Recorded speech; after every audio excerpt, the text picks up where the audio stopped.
I have used only Olympus cameras for 7 years, but today I'm gonna test this. The Fuji X100V.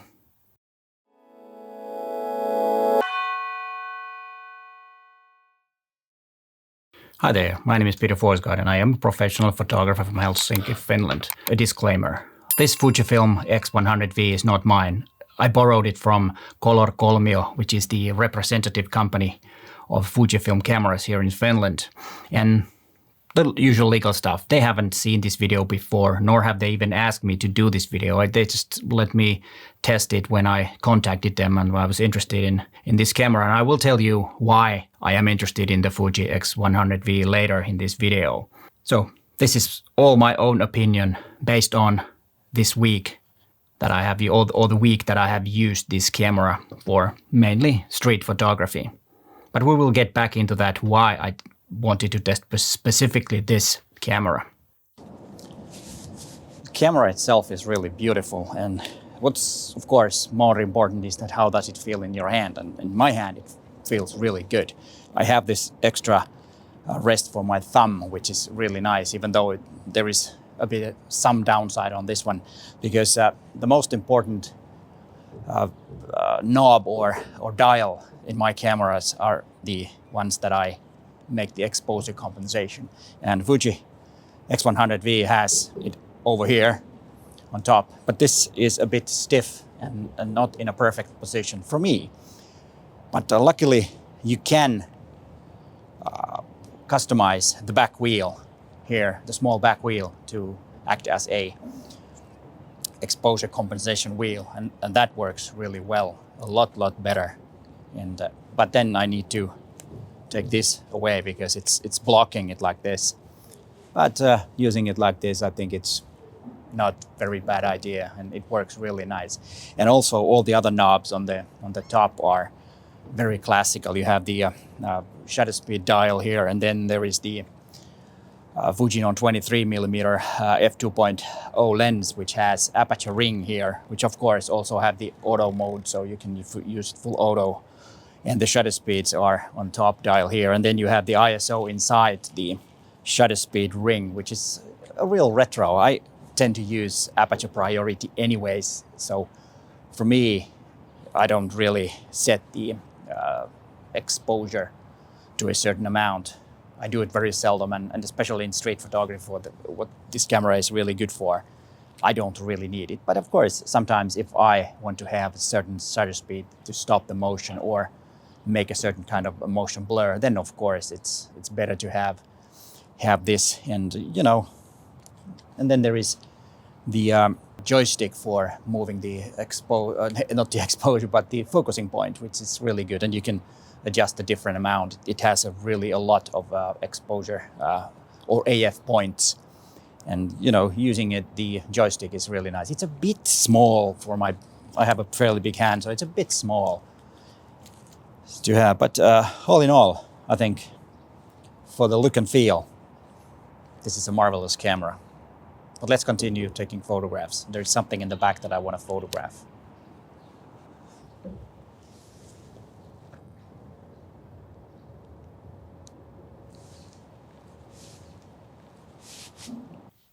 And number 2, viewfinder. X100V has the viewfinder on the edge of the camera, and I think this is the perfect position of a viewfinder in modern cameras, because there's no need the viewfinder to be in the middle. There is no mirror that needs to be there in the middle of the camera. That's why the viewfinder was in mirror cameras, in DSLRs. It was in the middle. It has been in the middle for many years. But a rangefinder look and a rangefinder feel is a lot better, for example, for street photography. And the biggest advantage, of course, is that you can have the camera like this and have the eye available for looking around what's going on outside the frame.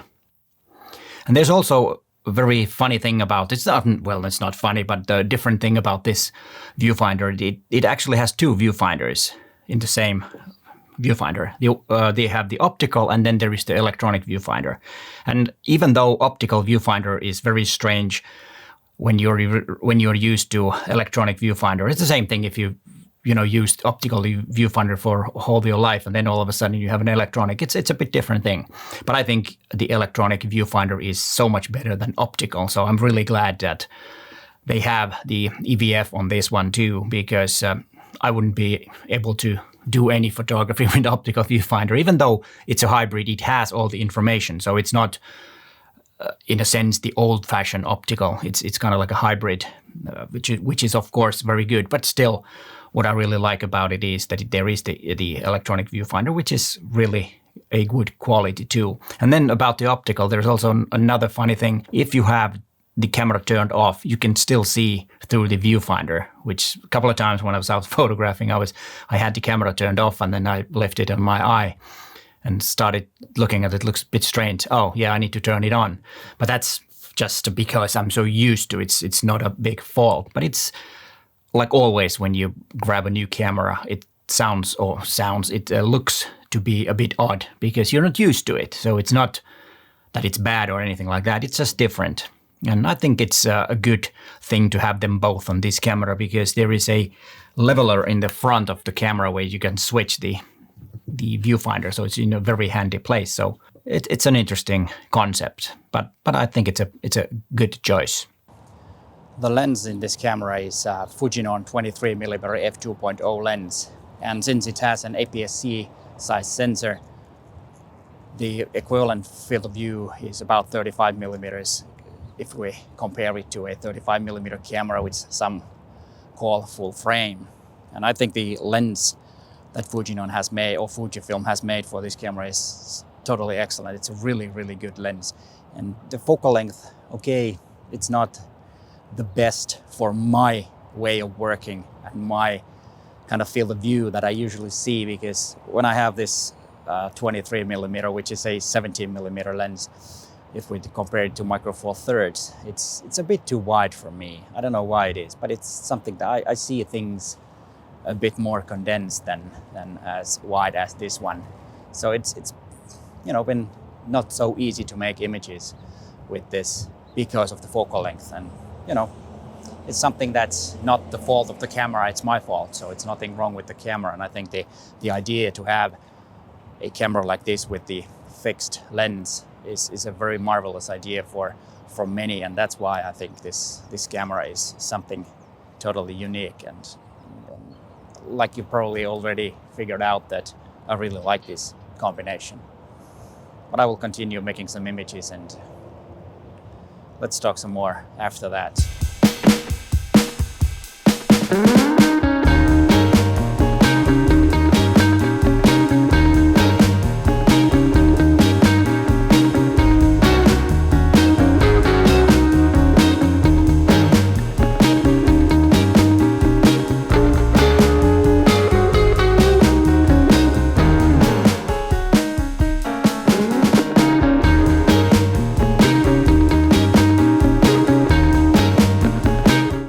Are there any things that I did not like on this camera? Well, there is two things that already in the beginning was my two biggest concerns. The first one, of course, is that there is no IBIS on this camera, no image stabilization whatsoever, which I think is a bit odd that this is a fairly new camera. I think this came out about a year ago, and no IBIS or lens stabilizing the lens either. I think it's very strange. I think every camera should have, because I'm so used to having IBIS on my camera that I can really use long shutter speeds. With this, of course, now that the weather has been really nice and sunny, I did not have the problem of too long shutter speeds. More or less, they were really fast. And that's something that might be a problem if you're using longer shutter speeds with no IBIS. And probably the reason that they did not add IBIS on this one is that they wanted to keep it small and more simple, the camera, because also the lens, which is a kind of like a pancake lens, I think part of the lens is inside the body, and maybe there wasn't enough room for the IBIS. But I think that's something that they should fix in the future X100 series cameras. And then the second thing is the pretty odd way of making the camera weather sealed, because the body is weather sealed, but the lens is not, which is kind of odd because the what they say is that the front here in the lens it's not sealed over there. And what you can do is to get a weather sealed kit or weather sealing kit, which includes a filter and a lens hood. And of course, a lens hood is essential when you're doing photography, but you need to buy that separately, which is a bit odd.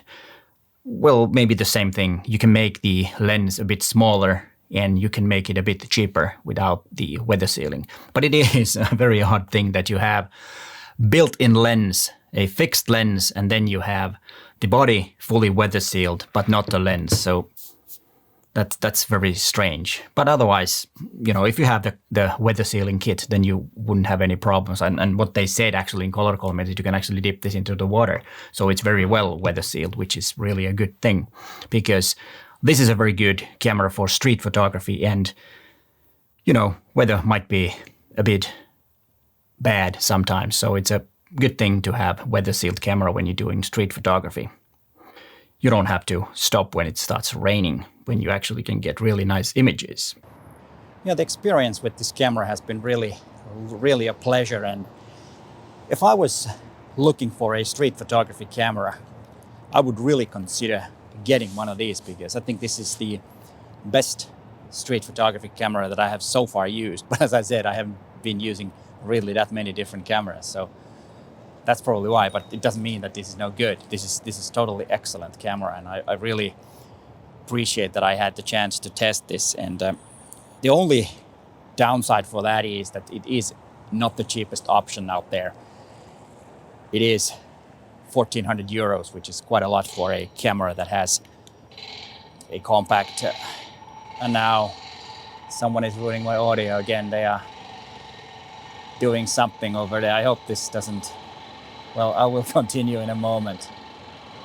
Okay, now they've stopped. I don't know where I was, but they're doing some, you know, renovation on the streets there, and they're using this, what do you call this, the spike. They are kind of like drilling through the pavement or the street there. And that's always when you go out. It's astonishing how often that happens, that you need to do stuff again because of the sounds in the city. That's something we can, you know, that's the way it is. But where was I? Yes, I was about the experience, and they say that this camera gives you the best Fuji experience, and I don't know what that exactly is, but it's most likely something good, because I really enjoyed using this. Why did I want to test a Fuji camera? Well, there are a couple of reasons. First of all, I was really interested in this camera because I've heard so many good things about X100 cameras. And second thing was that when I switched to Olympus back in 2014 from Canon, Fuji cameras were the second option, or something that I also considered when I switched, but I went with Olympus. Now there might be someone who's thinking that, am I switching? I will get into that. The experience was really good. What I really liked about was the different film emulations. And of course, every other camera brand has all different kinds of picture profile and picture modes and stuff like that, where you can tweak the image. But what's fun about these is that they actually have the same names as the Fujifilms. And I used to use Fujifilm when I was doing photography with film back in the days. And that's why I think those are really fun to use. Velvia, Astia, Sensia, or all those familiar names.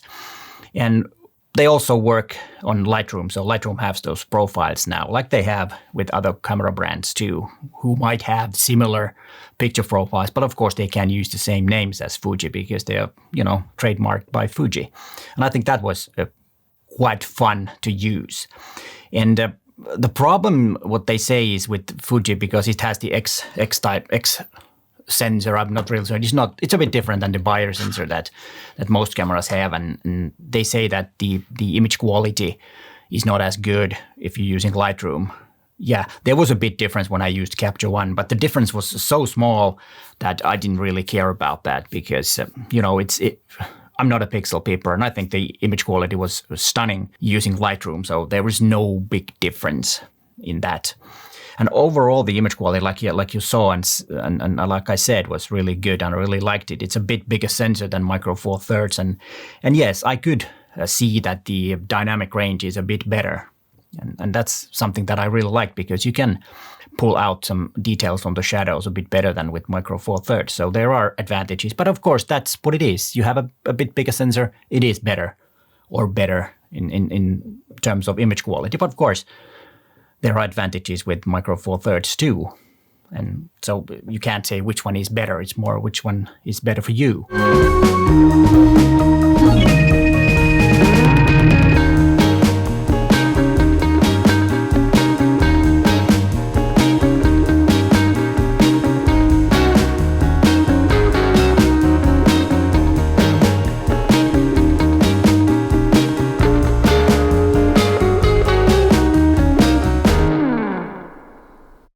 Wanted to test this because it is an interesting camera, and Olympus doesn't have a camera like this in their lineup. They do have Pen F, but it's a bit old technology.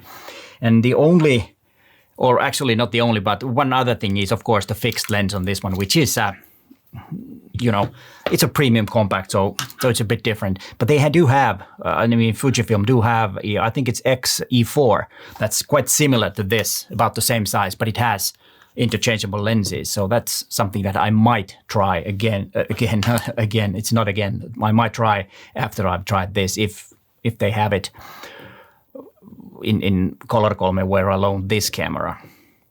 But this was, to be honest, a really, really good experience to test the Fujifilm camera. Like you saw, this was not a full review, but this was more like a first impression and how I felt about this camera after using Olympus cameras for 7 years and not even touching other cameras. Matti Sulanto's cameras a couple of times I've used when I've helped him to make his videos. But other than that, I haven't really used any other cameras. And I think when I'm reviewing and testing Olympus cameras, I think it's a very good thing to have some knowledge about other cameras too. It makes, I have some comparison, and it's easier to kind of test the cameras when I have something to compare it to. And that's why I wanted to test this. And also, I really like the style, like you probably can figure out from the stuff that I've said in this video. Then about the thing that I'm switching. No, I'm not. And there is something more for you to watch. But hey, thanks for watching, and bye for now.